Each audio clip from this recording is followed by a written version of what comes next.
Hey, how's it going, everybody? It's your boy, Delightful Kiss Boy. Today I just want to rant and rave a little bit about pushes and ties in casino games. I think that casinos and gambling publications are being a little bit misleading with the way that they treat these in house edge calculations, etc. Alright?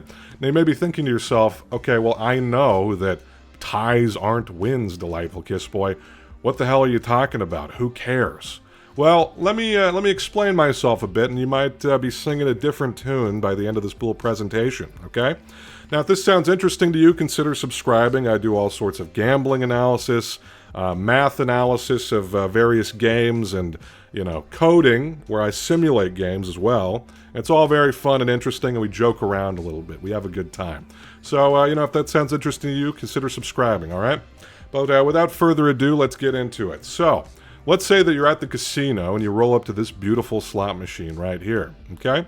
What you're going to do is you're going to put your $1 into the money hole. You love the money hole. And you push the fun button and you let her rip. And I was too lazy to animate the reel spinning, so these kind of, the symbols fade into existence.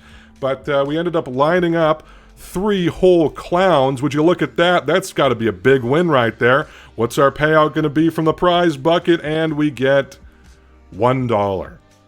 Wow. Okay, well, we put in $1, we put $1 into the money hole, and we got back $1. Okay, well, technically, I guess we won. We won a prize because something came out of the prize bucket. But my question to you is, what is the most likely thing that you're going to do with this dollar, given that you're already playing at the slot machine, right? You wanted to play slots in the first place, presumably for the chance to win money. And this is technically a win, I guess. So I guess, are you going to take that dollar and you're going to put them in your, your winnings? Or are you going to take that dollar and stick it right back into the money hole and let her rip again? Because you love the money hole. You love shoving things in the money hole all day. I know you. I know you. Well, here's the thing. What's my point? What's my point? I think that many people, maybe even most people, who are going to be at a slot machine are just going to make the same exact bet again after a tie. If you talk to somebody who's playing something like Baccarat, all right, they're going to do something called letting it ride in the case of a tie. So people oftentimes, if they win or if they tie, they're just going to leave their bet out and run it back again. And I can't imagine that many people would tie at Baccarat and then pull down their bets and be like, good win right there. No, they're just going to let it go again because they made it the bet in the first place, presumably, right?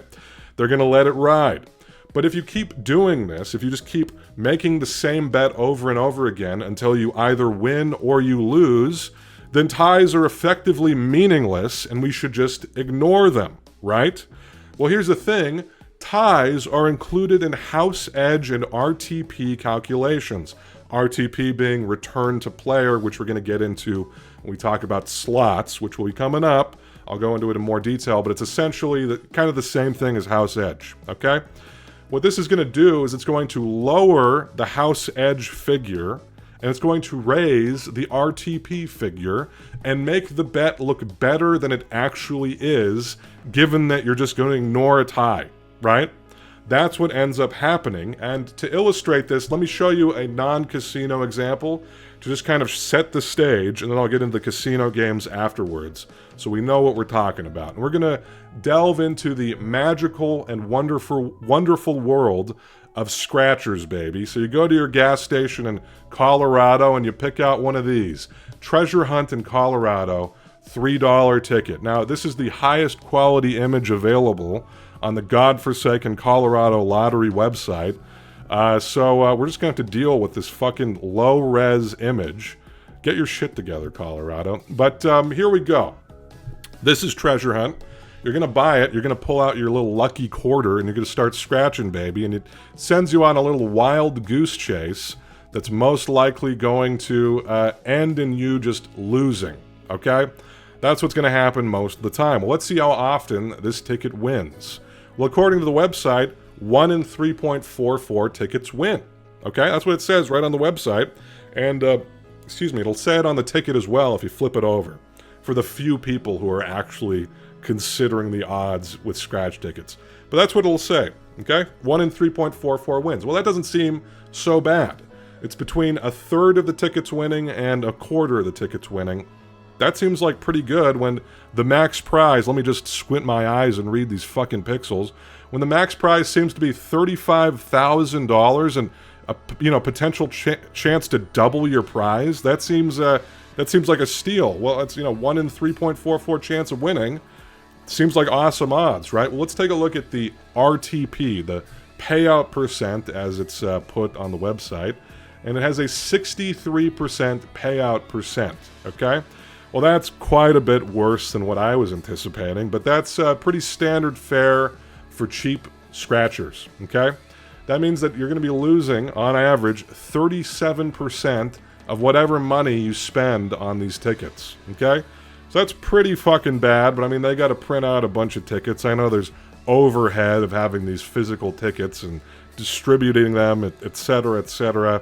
So, that's got to cut into their profits somewhat, but here's the thing. 220,800 of these tickets pay $3.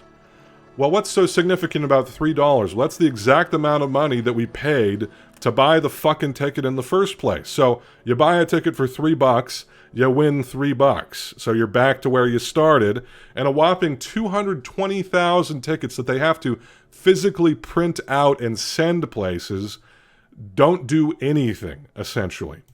This is out of 960,000 tickets that they print. That means that 23% of the tickets push. 23% of the tickets that they print out do nothing. Okay? Well, you want to win money, presumably. You don't want to tie. So let's take a look at the odds when you exclude all the ties, right? You're not going to be excited if you just win back the money you spent.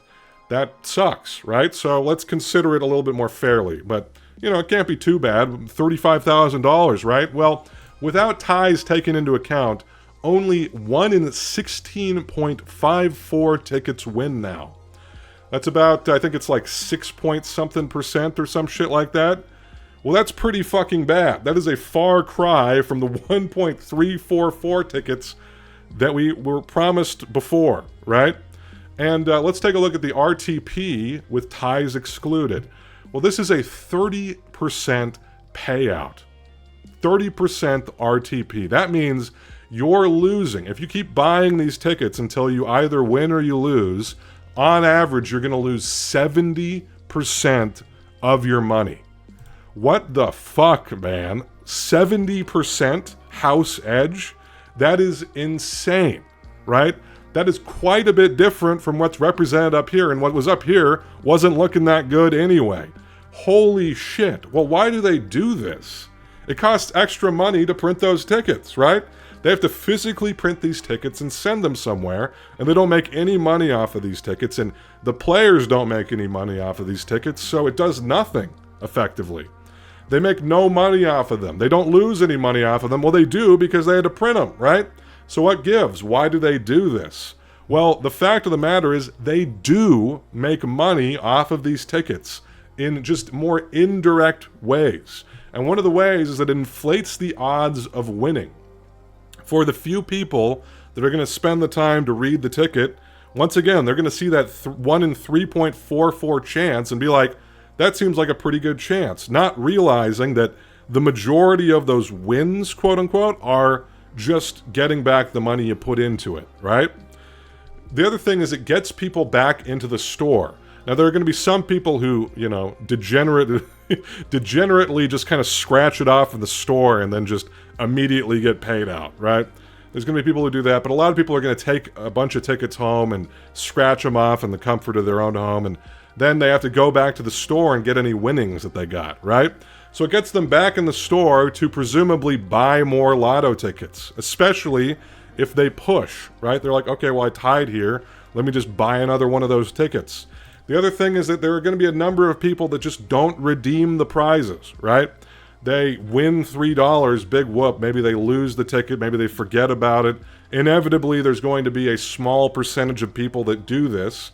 And on top of that, it's just a psychological thing. If you're buying multiple of these tickets and you're quote-unquote winning more often by just pushing, you're maybe going to have a more favorable view of the ticket, even though you're losing 70% of your money. If you buy a bunch of tickets and you lose 70% of your money, it's not going to hurt as much as when you buy like one ticket and you lose 70% of your money, right? That's just how it goes. It's kind of like a psychological game that these lotteries are playing with you. Well, with that in mind, let's look at how this is implemented in casino games. We're going to start off with table games. Just take a look at the house edge with and without pushes taken into account. Well, craps, the don't pass bet is one of the only bets, I think it's the only bet that actually ties in craps. This is a 1.36% house edge with ties, meaning that if you roll the 12 on the come-out roll, you're going to get your money right back. But if you don't take this into account, it's a 1.4% house edge, only slightly better than the pass line bet. So not too much of a difference there. Well, with roulette, there aren't any pushes unless you bet every non-zero number, okay? Basically, you put everything on red and black. You stand to win nothing, and you will tie most of the time, but then like 5% of the time, you're going to lose all of your money, okay? So if you do that, then that is a 100% house edge bet if you don't take ties into account, but nobody is doing that, I would wager to guess. And Baccarat has a lot of ties, okay? If you bet Banker, it's a 1.06% house edge with ties included, and a 1.17% house edge without. If you bet Player, it's a 1.24% house edge with ties, 1.37% without. And let me just say, Blackjack, there are pushes technically in Blackjack, but they're kind of few and far between, and the rules of Blackjack are going to kind of more dictate your house edge anyway. It's all very variable with Blackjack. So I didn't do the calculations. If you're curious, I'll cover it in a future Blackjack video. But for now, it should be minimal for Blackjack. Okay, well, so far, not so bad. Like, we're talking about a difference of like, 0.1 to 0.2% or whatever, somewhere in that range. Not a huge deal. But what about slot machines? And this is where it starts to get, in my opinion, pretty shitty, okay, in a casino. Well, that's because slots only tell you RTP. So remember how earlier I was talking about with those, scratch tickets? They tell you the RTP, but they actually tell you the odds of hitting any particular outcome. So you're able to see how many times you're tying, how many times you're getting a low, payout, how many times you're getting a jackpot. Slots don't have to tell you that. It only tells you return to player, which is the average amount of money per spin the player gets back. That's going to be represented as a percentage of the bet. So if it's like a 90% RTP, that means you're going to get 90% of your money back on average per spin at a slot machine, and you should be able to find it on any slot machines that you play at in the US, okay? So you'd be losing 10% on average of your bet with a 90% RTP, okay? So to get the house edge, you just subtract the RTP from 1. It's the same calculation as RTP. Now, the reason that they don't have to tell you what the actual odds are is that par sheets, which are kind of documents presented to gambling boards that kind of give an idea that to show that like the games aren't rigged, these are proprietary, okay? So you face copyright infringement if you somehow got your hands on a par sheet and started distributing it. It's illegal to do so. And they don't have to tell you anything. They just present the pay tables and they give you the RTP, and the gambling boards are like, that's good enough for me. So they don't tell you that, jack shit. They're not going to, out of the goodness of their heart, tell you what the odds are for all the different outcomes on these, stupid games, right? But let's look at one example, okay? Well, this is red, white, and blue. And I pulled this info from wizardofodds.com. I talk a lot about Wizard of Odds. I'll leave a link in the description to this analysis page. I'm kind of a Wizard of Odds fanboy at this point, okay? He does a good job of breaking down all these games, so I'd highly recommend checking out his website and supporting him. All right, well, he was able to get his hands on a par sheet, essentially, a payout table for red, white, and blue, which is kind of an older slot machine, okay? And I think on the website, he said that it was available in like the Netherlands or something like that.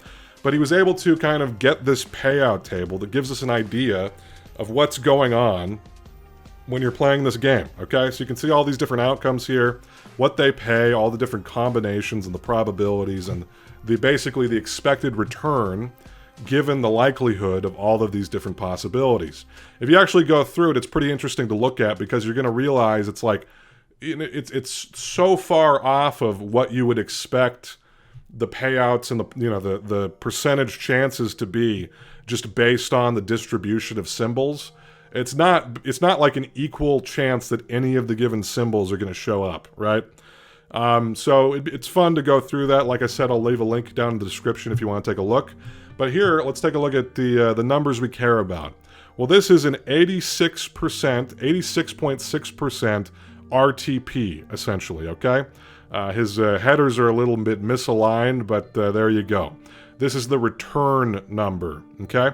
It's 0.8657, so an 86.6% RTP.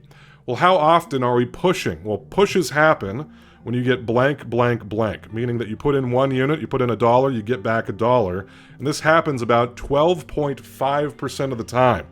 12.5% of the time, you are pushing. So if we remove the ties from the equation, the RTP all of a sudden goes from 86.6% to 84.7%. This is a difference of 1.9%. And this may not seem like a ton of difference proportionally, because we're talking about an initial house edge of 13.4% to begin with. So what's another 1.9%? But this makes a big difference in the long run. And to put this into perspective, there are people who obsess over the rules of blackjack at a given table that can change the house edge by as little as 0.2%, right? And people will not want to play at those tables, rightfully so, because they want to get the best odds of winning. We're talking right here of a difference of almost 2%, okay?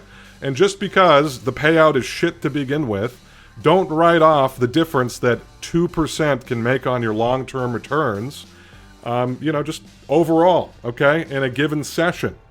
And here's the thing is, this is just for one slot machine that we were able to actually get the numbers for.